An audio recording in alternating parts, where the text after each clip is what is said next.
Yeah, here we go. Here we go. And Here we go. here I we can't. go. Yeah. Yeah, don't do it, Dave. It's gonna hurt your No. throat. Yeah. Again. Yeah. I don't know how Dak does it. Anyway, here we go. And we're back with more of the Shacknews Awards 2023. We're going to talk about the best mod of the year 2023. And no, we're not talking Shack mods or Discord server mods or Greg moderating the YouTube channel comment section. We're talking about modifying games, which is a fun thing to do in moderation. Get it? Anyway, here are the nominees. That was a really bad joke. Cursed Halo again. The Microsoft Paint Layers mod, which is, I gotta say, they added layers to Microsoft Paint, you guys. And Bill's raising the roof about it. And this may not necessarily be a mod, but it kind of is at the same time. The Duke Nukem Forever Restoration Project. And then definitely a mod, Sigil 2, John Romero's next Doom expansion.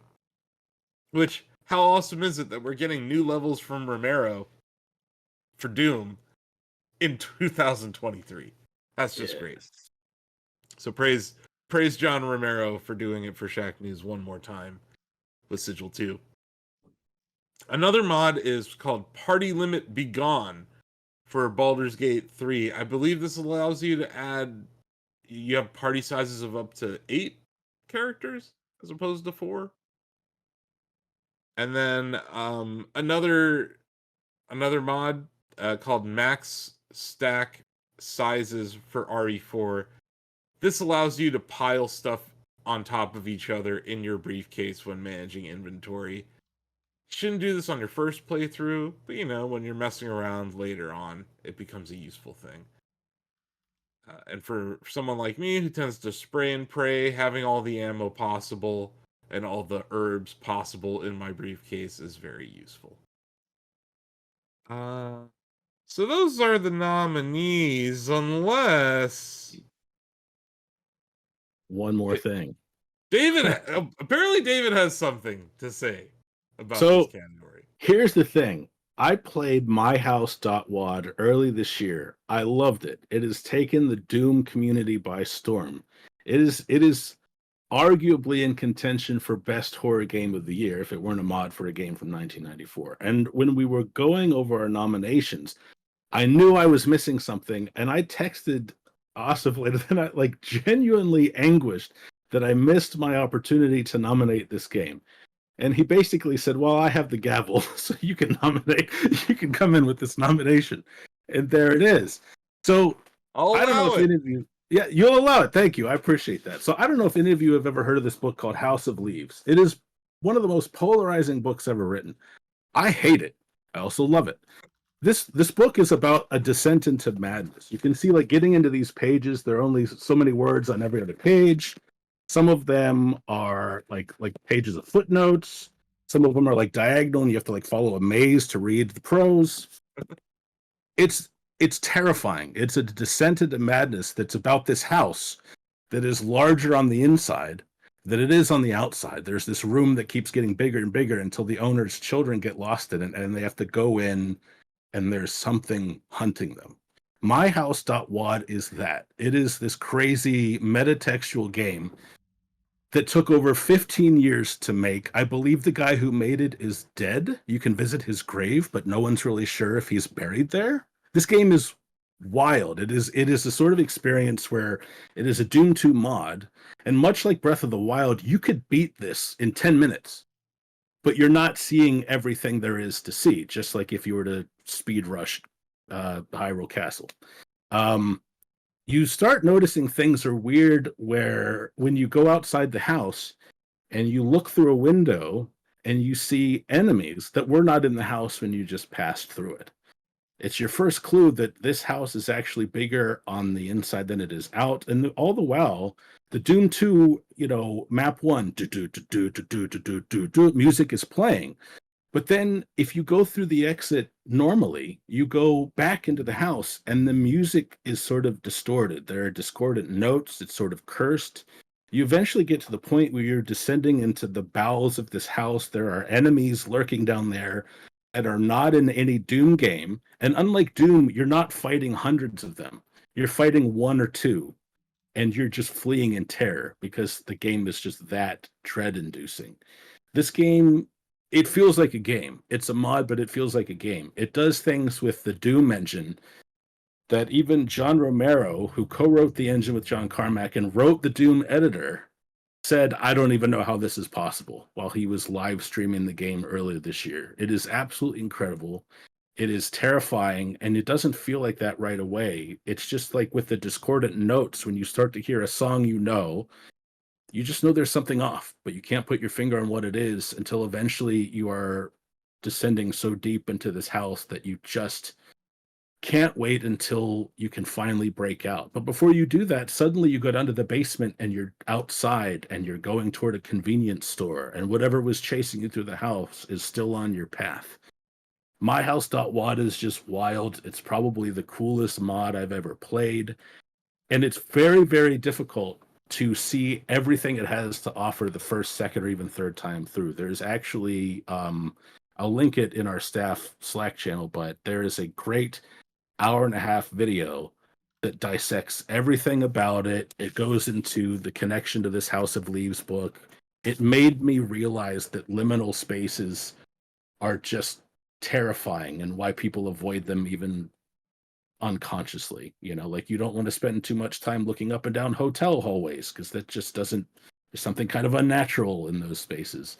And this mod is just absolutely incredible. I recommend everyone try this or at least watch the video that I will share with you later.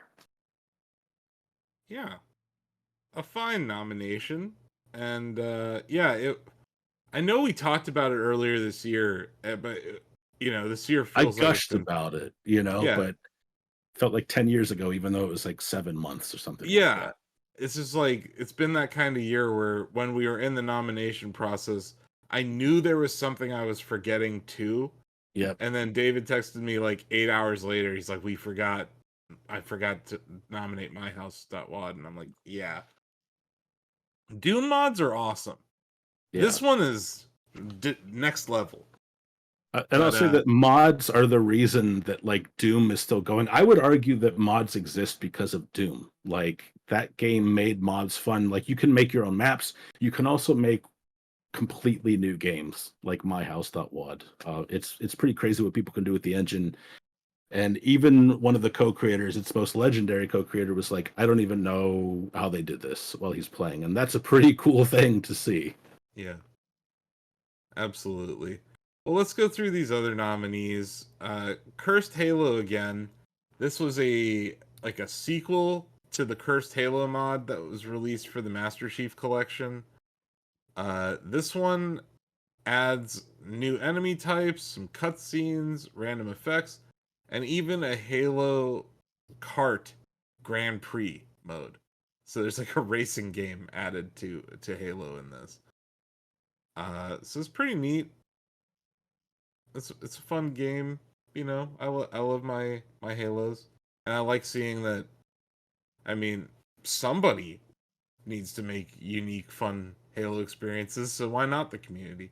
I feel like that's been the case over on Forge too in Halo Infinite, Donovan. Like there's a lot of user generated maps that are actually pretty fun. So the Halo community has a relationship with modding and even making maps.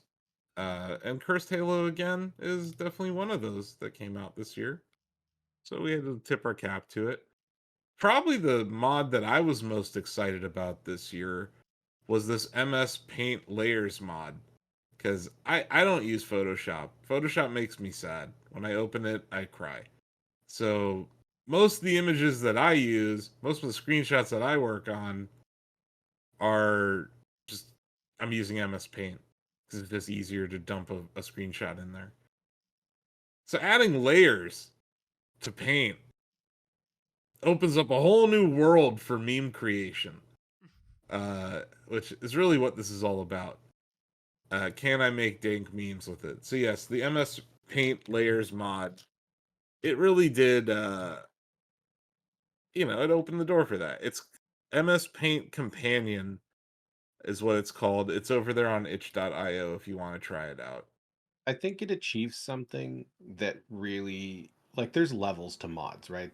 There's mods that slightly change a game and it's completely open to user interpretation. Like, do I want to add this mod?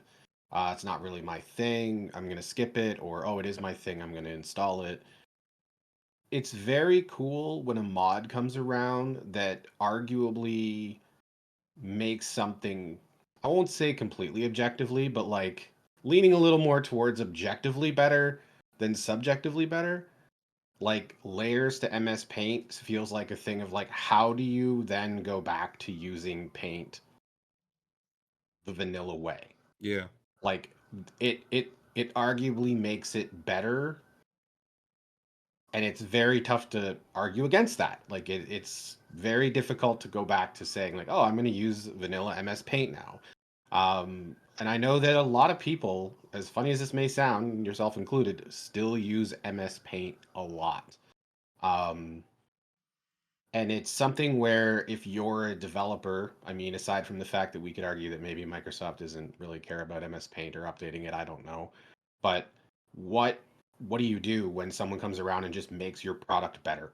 Like now you're kind of in a place where it's like, we kind of have to add layers somehow, or purchase this, or buy them out and ingest it into the app naturally. Like that's always very cool when they just you almost just overwrite the developer in that way and just make something even better. I think that's a really cool thing. Mhm. I don't know if it wins best mod, but it's certainly like I can't imagine using Paint without that now. Oh, so Microsoft did this. MS Paint received an update in Windows 11 that adds layers. So So this they is an did example. exactly what I just said then. They quite literally did what you said. That's what Wow. I mean. Like that's when a mod is really, really cool is when someone's like, I'm not modding your product because I want to do something off the wall and interesting. I'm going to fix it for you. Yeah. And they go, ah, crap, they're right. You know what I mean? Like, I you'll think remember, and this is kind of a sidebar, GTA Online, remember how it used to have like that long loading time? And then one of the creators came in and like changed like one little bit of script with a mod and it fixed it, and Rockstar had to buy it and pay him and actually use it because he just fixed a problem that was real. I think Cities 1 to Cities 2 is a good example of that too, Bill. There are Yeah. so many things that were mods in Cities 1 that became standard features in Cities 2. And they did bring on some of the modders onto the dev team to help implement that stuff. And So that's like best case scenario. yeah, traffic AI improved as a result. It sounds dumb, but the protractor for road building is huge, and it wasn't in Cities One, and like obviously that was a really important mod for Cities One. So I love seeing that where a It's cool mod that is you said that too, because when I was playing Cities 2, there is a time of before I understood the protractor and after I understood the protractor and the ease of use between building things. And when you actually begin to understand the tools, and like you said, that comes as like a mod for City 1 that was included in like the base game of Cities 2. Someone literally made it better and they had no option because with Paint, you can't imagine going back to using it the old way. And you force the developer's hand that they had to add layers. That's super cool. I do find it funny that it's a Windows 11 update, and if you Yeah, have sure. Windows 10, it's not there. So the mod is still useful for everyone out there that's running Windows 10 still, or I don't know who the hell's running Windows 8 anymore. I don't think you can. Uh, but if you I'm over are, here on XP. Godspeed. No, Microsoft wants you to be on the cutting edge to use its paint updates. Yeah. We're gonna talk about this in the best hardware category, but I do have a Windows 11 device, and boy, do I hate it. That's a little tease. That's what we call a tease in Oh, this business. I know what you're talking. Next up, nomination, and this is one of those things where maybe we need to have a new category because I don't know what the hell the Duke Nukem Forever Restoration Project is because it's a game that was never released. but obviously they're modifying it. And the way that the game was released, the way that the source code was leaked, was not really traditional. This isn't normally how things play out, and they can't sell this mod, right? This is a free thing. They're working for free. Everyone who's working on this project, and there's now a bunch of splinter like offshoots from this project now, so we're starting to see other people creating takes in what was the Duke Nukem Forever 2001, the one that was supposed to release in 2001, I think, Mhm. originally. This was the game that got canned as George Broussard kept switching engines for years. And what we got with Duke Nukem Forever eventually was not this game. This is that game that the E3 trailer that everyone remembers was showing us. And we had a chance to chat with some of the folks behind this project during E7. And it's just cool to see the community get behind it and the creativity involved, and that it's really a volunteer effort. It's been cool. A lot of mod work is volunteer effort, and a lot of it doesn't really. You put a lot of time in, you may not have like a financial reward on the other side. So we appreciate the work that goes into these. But yeah, wanted to mention the Duke Forever guys, because that was one of those unexpected things too.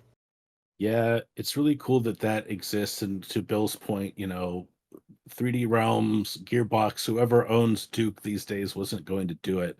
So the fans had to step in and do it. And to your point, Asif, the interesting thing is that, you can't release these things for monetary gain, Yeah. but a lot of mod makers since Doom have used that as kind of a resume. So for all we know, these guys could get a job in the industry doing this and getting compensated for it. Yeah, because very few of them work in the games industry. Mhm. It's a lot of people who have 9 to 5 jobs and then they come home and they work on this together.